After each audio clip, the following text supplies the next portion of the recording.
उलमा कौंसिल का मकसद है कि जुल्म के ख़िलाफ़ आवाज़ उठाना और जालिम का हाथ पकड़ना। जहाँ तक हमारे कैंडिडेट का ताल्लुक़ है, आपके दरमियान ये रहे हैं और इन्होंने हमेशा आवाम के लिए काम किया है।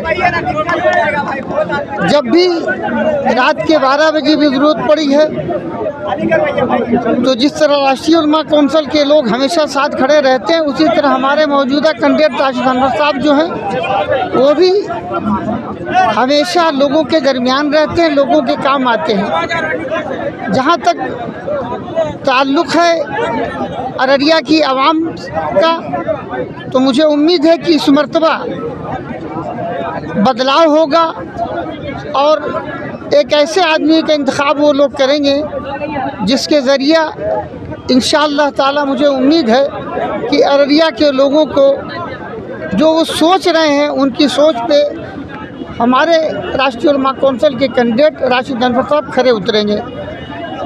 मैं जहाँ तक समझता हूँ कि जो नफ़रत का माहौल चल रहा है, उस नफ़रत के माहौल को ख़त्म करने के लिए हमें अपनी ज़िंदगी में इस्लाम को शामिल करना होगा। हमें एक मुकम्मल निज़ाम हयात के तहत हमें अल्लाह ताला ने पैदा किया है। हम चाहते हैं कि अल्लाह के बंदों के लिए काम किया जाए। जो लोग एक मज़हब की बात करते हैं, बिरादरी की बात करते हैं, तो राष्ट्रीय उलमा कौंसिल ज़ात और बिरादरी और मज़हब से ऊपर उठ करके अल्लाह के बंदों के लिए काम करना चाहती है, ताकि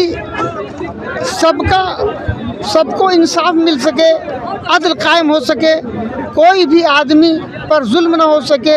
उसके लिए हम लोग मैदान में हैं और हमें उम्मीद है कि इंशाअल्लाह ताला हमारे जो राशिद अनवर साहब यहाँ से खड़े हैं वो इंशाअल्लाह ताला पूरे खरे उतरेंगे और पहले से ही वो मैदान में मौजूद हैं और लोगों को एतबार है उनके ऊपर। और हम सब जो काम कर रहे हैं 17 साल से, हम लोग अपने काम से पहचाने जाते हैं। हम लोगों का कहना और करना, कहनी और कतनी में कोई फ़र्क नहीं है। जो कहेंगे उसे पूरा करेंगे, ऐसी कोई बात नहीं कहते जिसे पूरा न कर सके। बहुत शुक्रिया सर। एमआईएम भी यहाँ चुनाव लड़ रही है और कौमी सतह पर कई ऐसी मिली तंजीमें हैं जहाँ एमआईएम और आरयूसी साथ में नजर आती है जी। यहाँ एमआईएम भी चुनाव लड़ रही है सर। एक मिनट बेटे। असदुद्दीन ओवैसी साहब की पार्टी एमआईएम भी यहाँ चुनाव लड़ रही है। कौमी सतह पर आरयूसी और एमआईएम कई संगठन जब मिली संगठन होते हैं तो उनकी मीटिंग्स में साथ नजर आते हैं, तो क्या फिर ऐसे में नहीं लगता कि वोट बंटवारा हो सकता है?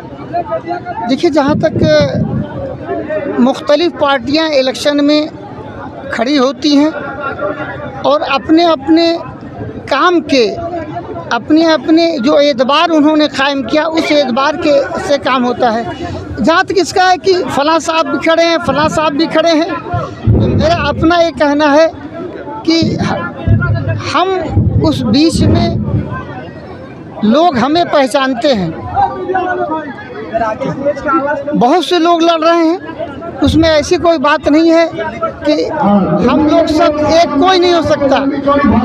सब लोग अपनी अपनी मेहनत करते हैं, लेकिन जो आदमी ज़मीन पे होता है, ज़मीन पे काम करता है, लोग उसे पहचानते हैं और ज़मीन पे काम करने वाले को लोग पसंद करेंगे और कामयाब होंगे इंशाअल्लाह।